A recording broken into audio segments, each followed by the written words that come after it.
Título 1: História clínica.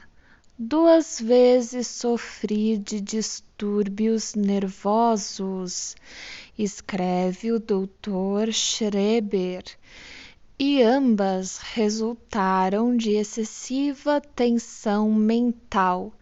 Isso se deveu, na primeira ocasião, à minha apresentação como candidato à eleição para o Reichstag, enquanto era Landgerichtsdirektor em Schmitzen, ou Chemnitz, e na segunda ao fardo muito pesado de trabalho que me caiu sobre os ombros quando assumi meus novos deveres como Senatspräsident no Oberland des Gerichts em Dresden.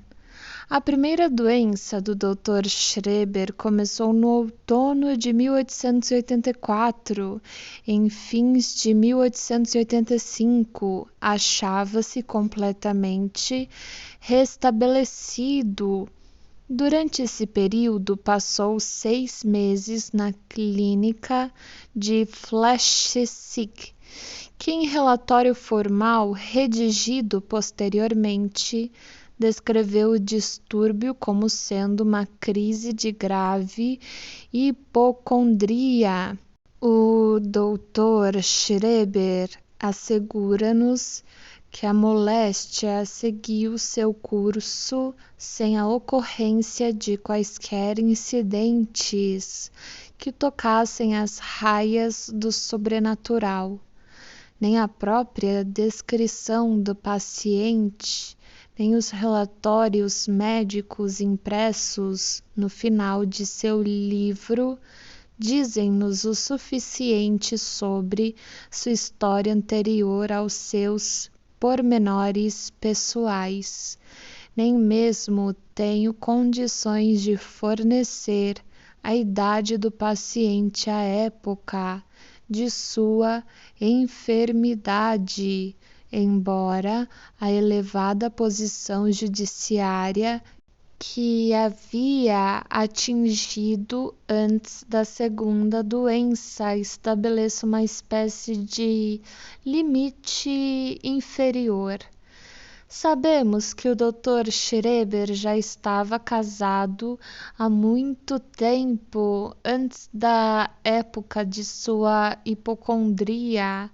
A gratidão de minha esposa, escreve ele, foi talvez ainda mais sincera, pois reverenciava o professor Fleischsing como homem que lhe havia restituído o marido. Daí ter ela durante anos mantido o retrato dele sobre a escrivaninha.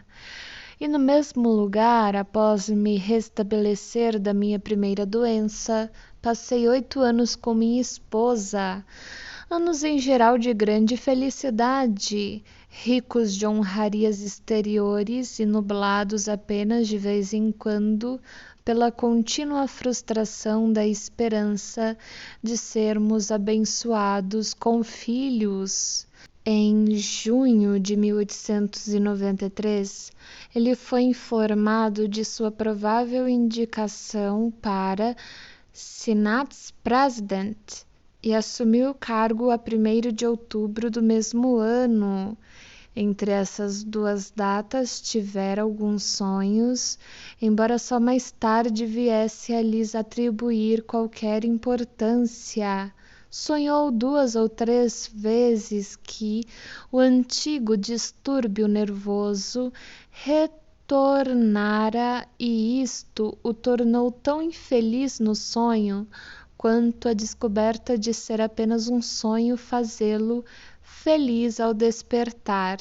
Além disso, certa vez, nas primeiras horas de manhã, enquanto se achava entre o sono e a vigília, ocorreu-lhe a ideia de que, afinal de contas, deve ser realmente muito bom ser mulher e submeter-se ao ato ato da cópula, tratava-se de ideia que teria rejeitado com a maior indignação, se estivesse plenamente consciente. A segunda enfermidade manifestou-se em fins de outubro de 1893, com um torturante acesso de insônia, forçando-o a retornar à clínica Fleischsing, onde, porém, sua condição piorou rapidamente. O curso ulterior da moléstia é descrito em relatório redigido subsequentemente em 1899 pelo diretor do asilo Sonnenstein. Abre aspas. No início de seu internamento ali expressava mais ideias hipocondríacas. Queixava-se de ter um amolecimento do cérebro, de que morreria cedo, etc. Mas ideias de perseguição já surgiam no quadro clínico, baseadas em ilusões sensatórias que, contudo, só pareciam aparecer esporadicamente no início, enquanto ao mesmo tempo um alto grau de hiperestesia era observável. Travessão. Grande sensibilidade à luz e ao barulho. Mais tarde, as ilusões visuais e auditivas tornaram-se muito mais frequentes e, junto com distúrbios sinestésicos, dominavam a totalidade de seu sentimento e pensamento. Acreditava estar morto e em decomposição, que sofria de peste. Asseverava que seu corpo estava sendo manejado da maneira mais revoltante e, como ele próprio declara até hoje, passou pelos piores horrores que alguém possa imaginar, e tudo em nome de um instituto sagrado. O paciente estava tão preocupado com estas experiências patológicas que era inacessível a qualquer outra impressão e sentava-se perfeitamente rígido e imóvel durante horas, estupor alucinatório. Por outro lado, elas o torturavam a tal ponto que ele ansiava pela morte, fez repetidas tentativas de afogar-se durante o banho e pediu que lhe fosse dado o cianureto que lhe estava destinado. Suas ideias delirantes assumiram gradativamente caráter místico e religioso. Achava-se em comunicação direta com Deus. Era joguete de demônios, via aparições miraculosas, ouvia música sagrada e no final chegou mesmo a acreditar que estava vivendo em outro mundo. Pode-se acrescentar que haviam certas pessoas por quem pensava estar sendo perseguido e prejudicado e a quem dirigia vitupérios. A mais proeminente delas era seu médico anterior, Fleischsing, a quem chamava de assassino da alma e costumava gritar repetidas vezes: pequeno Fleischsing, dando nítida ênfase à primeira palavra. Foi removido para Leipzig e, após breve intervalo passado noutra instituição, foi trazido em junho de 1894 para o asilo Sonnenstein, perto de Pirna, onde permaneceu até que o distúrbio assumiu o aspecto final. No decorrer dos anos seguintes, o quadro clínico alterou-se de maneira que pôde ser mais bem descrita pelas palavras do Dr. Weber, diretor do asilo.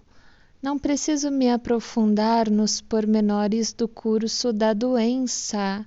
Devo, contudo, chamar a atenção para a maneira pela qual, à medida que o tempo passava, a psicose inicial comparativamente aguda, que havia envolvido diretamente toda a vida mental do paciente e merecia o nome de insanidade alucinatória, desenvolveu-se cada vez mais claramente, quase poder-se-ia dizer, cristalizou-se até o quadro clínico paranoico que temos hoje diante de nós.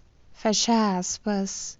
Aconteceu que, por um lado, ele havia desenvolvido uma engenhosa estrutura delirante na qual temos toda a razão de estar interessados, ao passo que, por outro lado, sua personalidade fora reconstruída e agora se mostrava, exceto por alguns distúrbios isolados, capaz de satisfazer as exigências da vida cotidiana.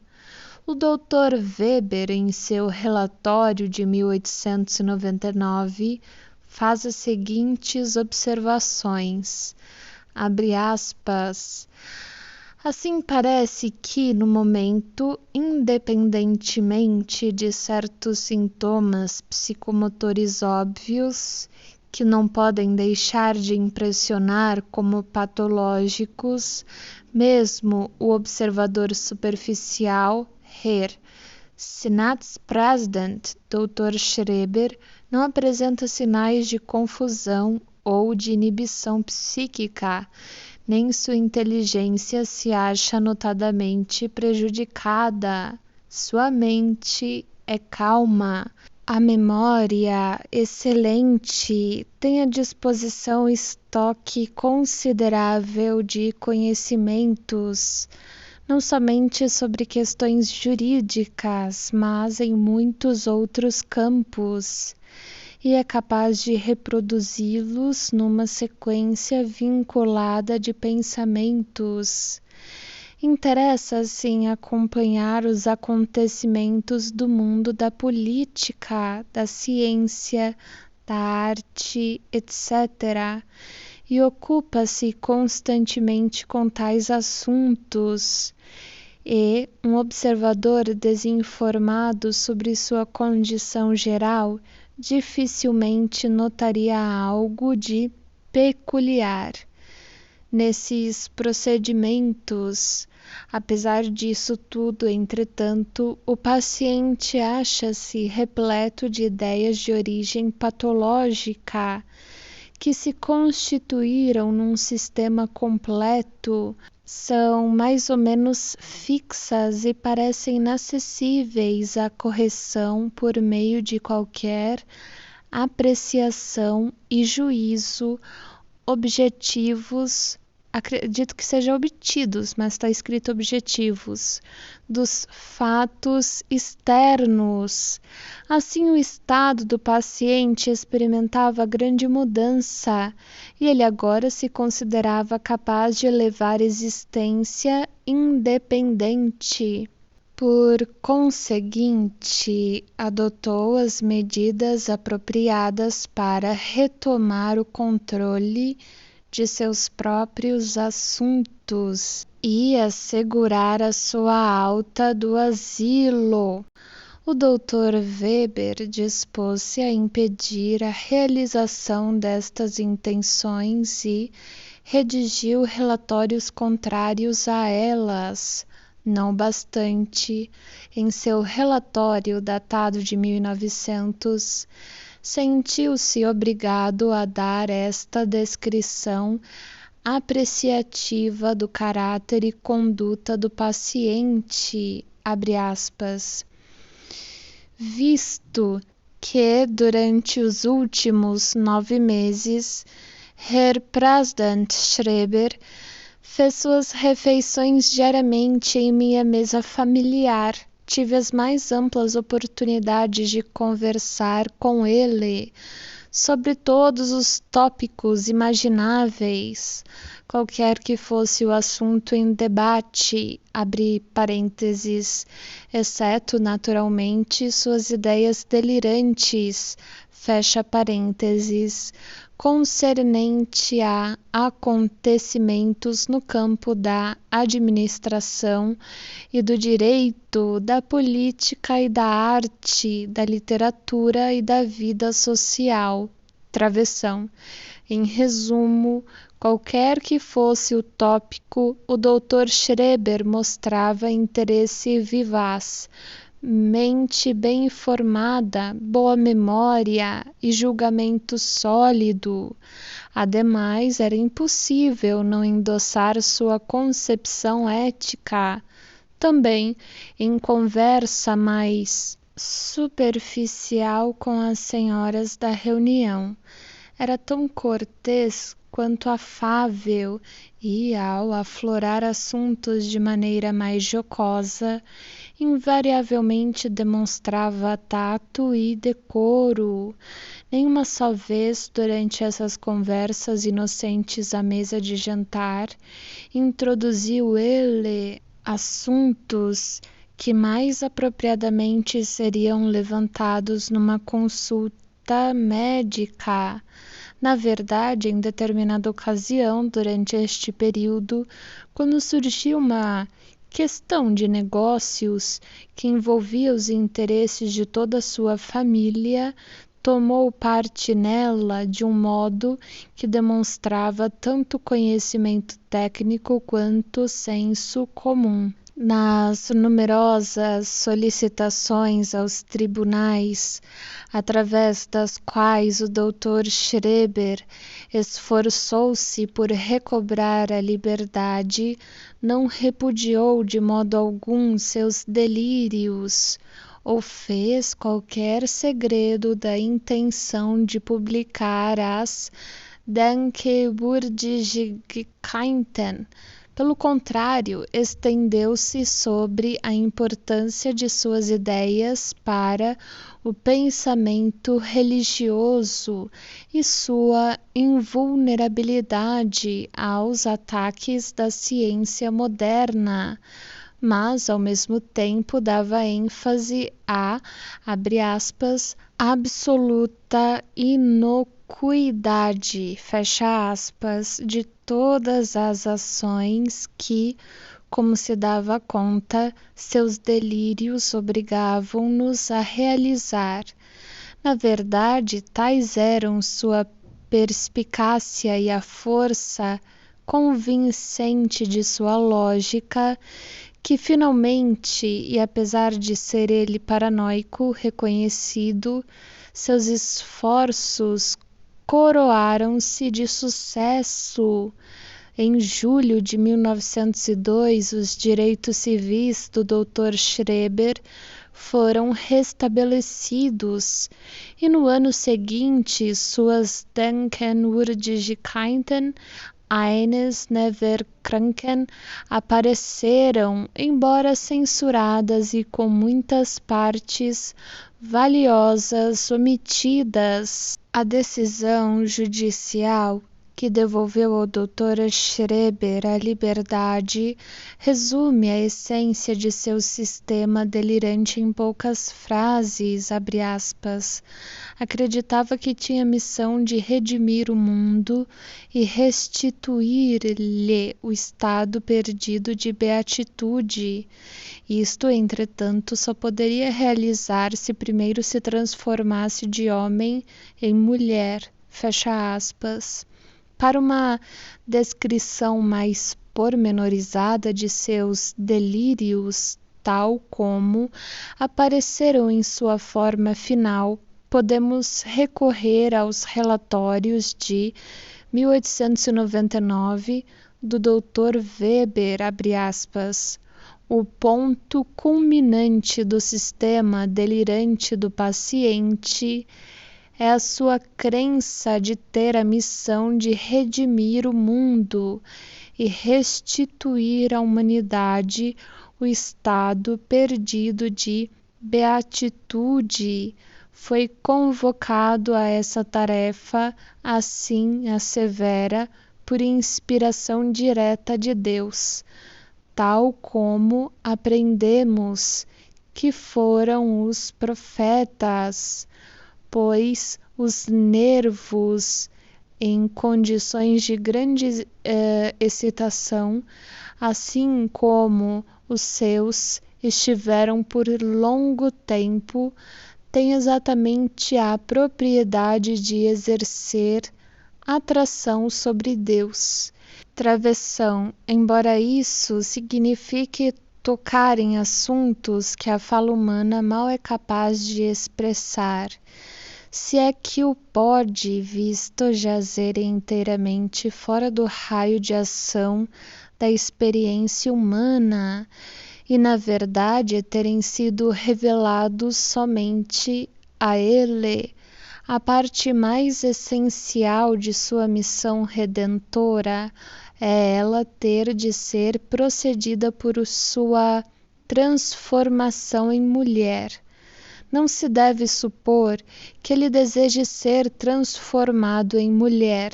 Trata-se antes de um dever baseado na ordem das coisas, ao qual não há possibilidade de fugir, por mais que pessoalmente preferisse permanecer em sua própria honorável e masculina posição na vida.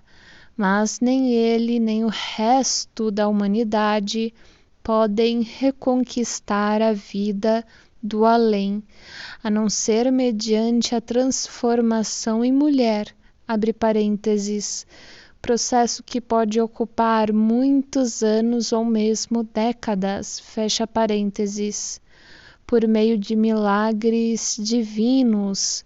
Ele próprio está convencido e é o único objeto sobre o qual milagres divinos se realizam, sendo assim o ser humano mais notável que até hoje viveu na Terra. A toda hora e a todo minuto durante anos experimentou esses milagres em seu corpo e teve-os confirmados pelas vozes que com ele conversaram. Durante os primeiros anos de sua moléstia, alguns de seus órgãos corporais sofreram danos tão terríveis que, inevitavelmente, levariam à morte qualquer outro homem. Viveu por longo tempo sem estômago, sem intestinos, quase sem pulmões, com o esôfago rasgado, sem bexiga e com as costelas despedaçadas. Costumava às vezes engolir parte de sua própria laringe com a comida, etc. Mas milagres divinos, raios, sempre restauravam o que havia sido destruído e, portanto, enquanto permanecer homem, é inteiramente imortal. Estes fenômenos alarmantes cessaram há muito tempo e, como alternativa, sua feminilidade tornou-se proeminente. Tratava-se de um processo de desenvolvimento que provavelmente exigirá décadas, se não séculos, para sua conclusão, sendo improvável que alguém hoje vivo sobreviva para ver seu final. Ele tem a sensação de que um número enorme de nervos femininos já passou para o seu corpo e, a partir deles, uma nova raça de homens originar-se-á através de um processo de fecundação direta por Deus. Somente então, segundo parece, poderá morrer de morte natural e, juntamente com o resto da humanidade, reconquistará um estado de beatitude. Nesse meio tempo, não apenas o sol, mas também as árvores e pássaros, que têm a natureza de resíduos miraculosos, the miracle, de antigas almas humanas, falam-lhe com inflexões humanas e coisas miraculosas acontecem por toda a parte a seu redor. O interesse sentido pelo psiquiatra militante em formações delirantes como estas exaure-se geralmente uma vez haja determinado o caráter dos produtos do delírio e feito uma estimativa de sua influência sobre a conduta geral do paciente. Em seu caso, maravilhar-se não é o início da compreensão. O psicanalista, à luz de seu conhecimento das psiconeuroses, aborda o assunto com a suspeita de que, mesmo estruturas de pensamento tão extraordinárias como estas e tão afastadas de nossas modalidades comuns de pensar, derivam, todavia, dos mais gerais e compreensíveis impulsos da mente humana, e gostaria de descobrir os motivos de tal transformação, bem como a maneira pela qual ela se realizou. Com este objetivo em vista, desejará aprofundar-se mais nos pormenores do delírio e na história de seu desenvolvimento. O diretor da clínica acentua 2 pontos como sendo de suma importância: a assunção pelo paciente do papel de redentor. O delírio de redentor constitui fantasia que nos é familiar pela frequência com que forma o núcleo da paranoia religiosa.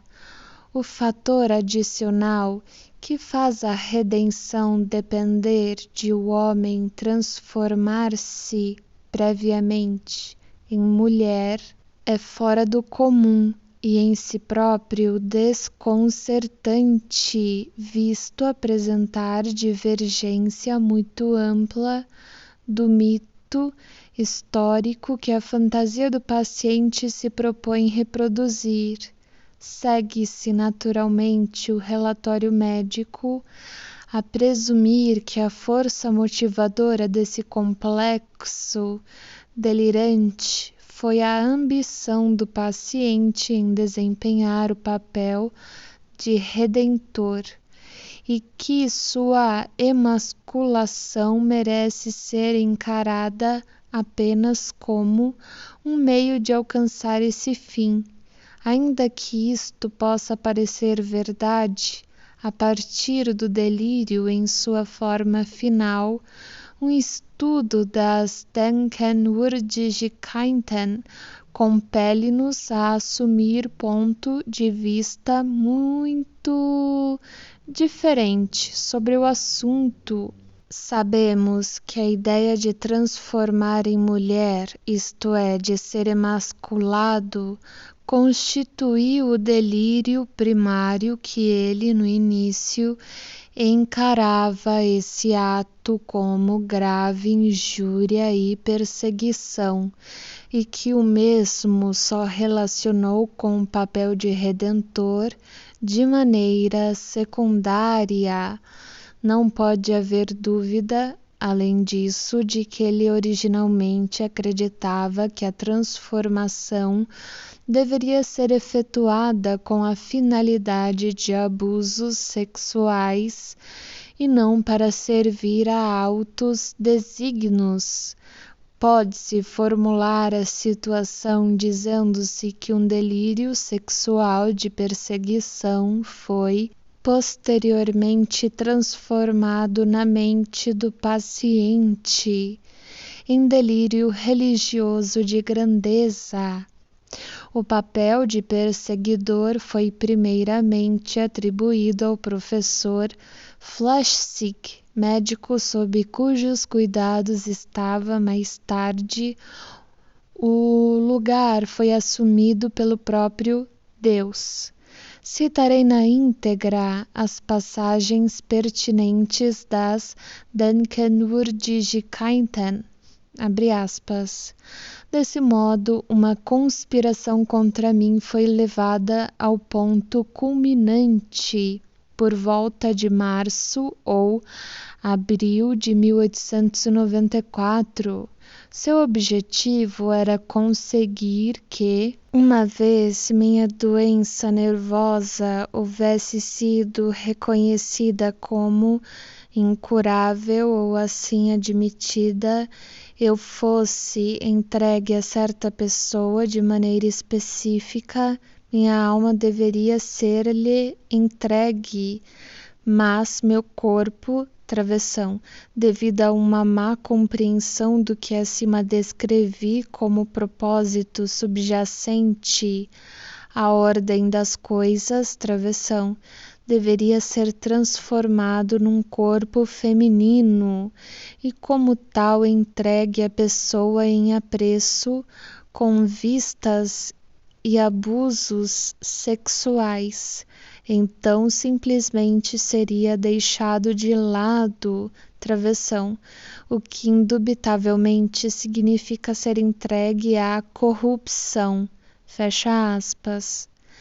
Abre aspas. Além disso, era perfeitamente natural que, do ponto de vista humano, abre parênteses, único pelo qual, àquela época, eu era ainda principalmente dirigido, fecha parênteses, encarasse o professor Flechsig ou sua alma como meu único verdadeiro inimigo, travessão, em data posterior. Houve também a alma do Von W., a respeito da qual terei mais a dizer dentro em pouco, travessão, e que eu considerasse Deus Todo-Poderoso como aliado natural. Simplesmente imaginei que ele se achava em grande dificuldade com referência ao professor Flechsig, e por conseguinte senti-me obrigado a apoiá-lo por todos os meios concebíveis, até o extremo de sacrificar-me a mim mesmo. Só muito mais tarde foi que me ocorreu a ideia de que o próprio Deus havia desempenhado o papel de cúmplice, se não de instigador, na conspiração em que minha alma deveria ser assassinada e meu corpo usado como o de uma rameira. De fato, posso dizer que esta ideia, em parte, só se tornou claramente consciente para mim enquanto escrevi o presente trabalho, fecha aspas, abre aspas. Toda tentativa de assassinar minha alma, de emascular-me para fins contraditórios à ordem das coisas, abre parênteses, isto é, para a satisfação dos apetites sexuais de um indivíduo, fecha parênteses, ou mais tarde de destruir meu entendimento, travessão. Toda tentativa como essa redundou em nada. Desse combate aparentemente desigual entre um débil homem e o próprio Deus, emergi como vencedor, travessão, embora com muito amargo, sofrimento e privação, travessão, porque a ordem das coisas está do meu lado, fecha aspas. Em nota de rodapé ligada às palavras, abre aspas, contrários à ordem das coisas, fecha aspas. Na passagem anterior, o autor prenuncia a transformação subsequente de seu delírio de emasculação e de sua relação com Deus. Abre aspas, demonstrarei mais tarde que a emasculação para propósito inteiramente diferente, travessão. Um propósito em harmonia com a ordem das coisas, travessão, acha-se dentro dos limites da possibilidade e, na verdade, que muito provavelmente pode proporcionar a solução do conflito, fecha aspas. Estas afirmações são de importância decisiva para determinar a opinião que devemos formar quanto ao delírio da emasculação, dando-nos assim uma compreensão geral do caso. Pode-se acrescentar que as vozes que o paciente ouvia nunca tratavam de sua transformação em mulher como algo que não fosse uma ignominia sexual, o que lhes fornecia desculpa para dele escarnecer, abre aspas.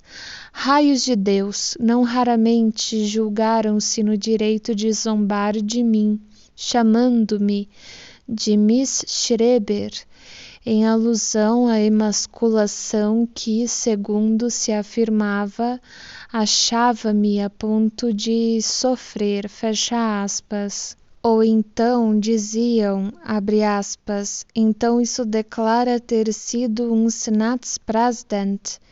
Essa pessoa que se deixa ser F reticências a, fecha aspas.